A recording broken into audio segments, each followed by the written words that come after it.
As a Republican conference, we think that Americans deserve an energy policy for the 21st century that certainly protects our environment, yet lowers prices and promotes energy security.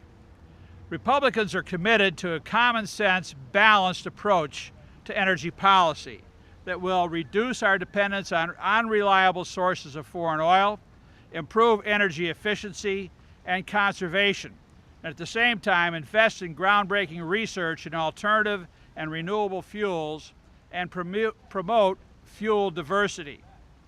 Record energy prices, environmental concerns, and growing worldwide demand for energy requires new congressional action. House Republicans have passed landmark energy legislation for the past few years, and it's been signed into law.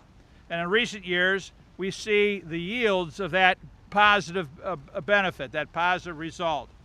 In order to strengthen our energy security and our economic security and lower gasoline prices, we need to build on those policies now with the next level measures. As you see here, we have an interesting collection. We have members who are experts and have worked, such as John Shimkus and John Peterson, on better coal technology. We have new light bulbs that basically burn 95% less electricity and last for 10 years.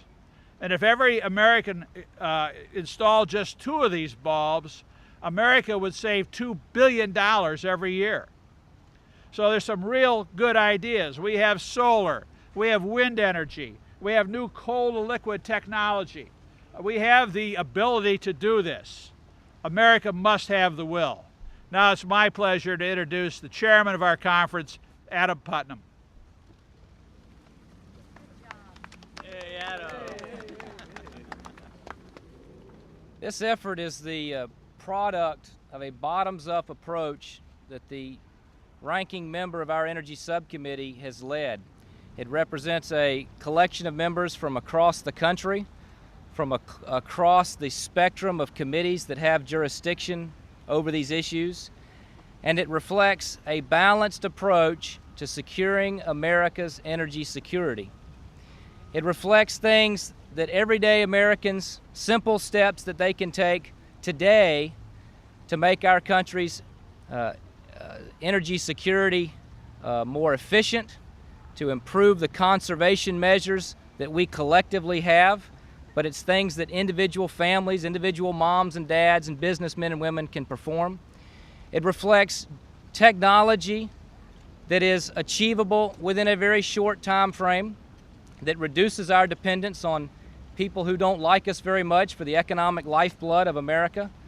And it represents a commitment, a generational commitment, to the forward-thinking, over-the-horizon technologies that will represent our opportunity to make that clean break towards true American energy security.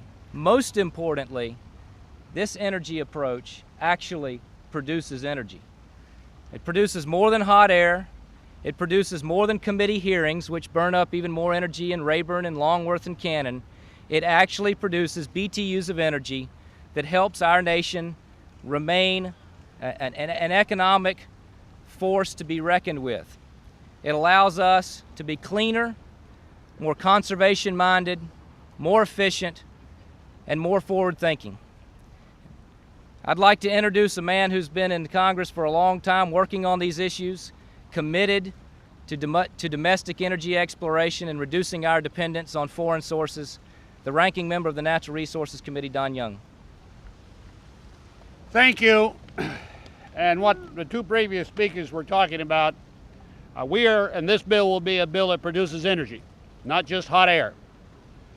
By the way, there's a lot of fossil fuels left in the United States of America. There is no lack of energy in America. There's been a lack of will to produce it. We just had a hearing today, a markup today in Resources Committee. And as I call the bill that was brought forth by the opposition, it was the energy suicide bill. If it was to become law as proposed, the cost of energy would go up, the availability of energy would go up, jobs would flee our borders and go overseas to China and India and to South America. The bill also that's proposed to us stops wind projects. It would, in fact, stop most domestic production of our fossil fuels. And if anybody can show me how a car can move, a bus can move, or an airplane can fly without fossil fuels, I'd be very happy to listen to them. We are always going to need fossil fuels for propulsion and movement of objects. So my goal is this, to bring forth a bill that we're doing today with the Speaker, the former Speaker, and the members around me that will add true energy to a bad bill. It will not have the fossil fuels that I think we need, but it'll have some. And it'll take and leave the impact of the previous legislation in 2005, which we passed and signed into law, in place. That's what we're trying to do with this group here. It is an opportunity for American people to recognize that the talk you're hearing from the other side of the aisle, the majority of the day, is mostly hot air and will not produce the energy that we need to maintain our economy and the jobs in America. It is my honor at this time to introduce the great spokesman, Ms. Blackburn, Congressman Blackburn, to tell us how we're going to do this. Thank you so much. And I want to say a special thanks to Speaker Hastert for the exceptional work that he has done in guiding us as we've worked on a template and a format to bring forward new ideas. There is a lot that we can do to answer our nation's energy needs through efficiencies and conservation. We know that the American people have the strength and the will to do this. And as Speaker Hastert said, there are little things like light bulbs, solar panels, insulation that will help us to reach those goals. Another thing we know is that we in Congress do not have all the answers. We know that America's entrepreneurs have the answers. They're the ones that are doing the research, doing the work, bringing forward new products for homes, for buildings, new sources of transportation fuels that are going to answer the questions and meet the needs that America has today. We're also focused on research and development. In my district in Tennessee, we have so much wonderful research taking place by entrepreneurs in the agricultural industry, looking at the biofuels, the agro-bio component of our industry in Tennessee is very active, very aggressive, and providing answers and new options that will meet the challenges that we have before us. At this time, it is a pleasure to introduce the gentleman from Michigan who's also very concerned about our auto industry, Mr. Shimkus. Illinois. Oh, Illinois, I did. Hi, I'm John Shimkus. I'm from Southern Illinois. And part of my responsibility in this task force is to address the coal debate, and just remind people that that we have 1/4 of the coal reserves in the entire world. It is a great natural resource that, as you hear the debate here in Washington, seems to get pushed aside on the carbon dioxide thing. But when we address the coal to liquid provisions, which we're going to bring out in this bill, the coal to liquid provisions, especially on diesel formulation, has lower NOx, SOx, particulate matter, so it's environmentally cleaner than low sulfur diesel today, which is really a clean diesel fuel just put in the last a couple years. So when you have high demand and you do not increase your supply, you have high prices.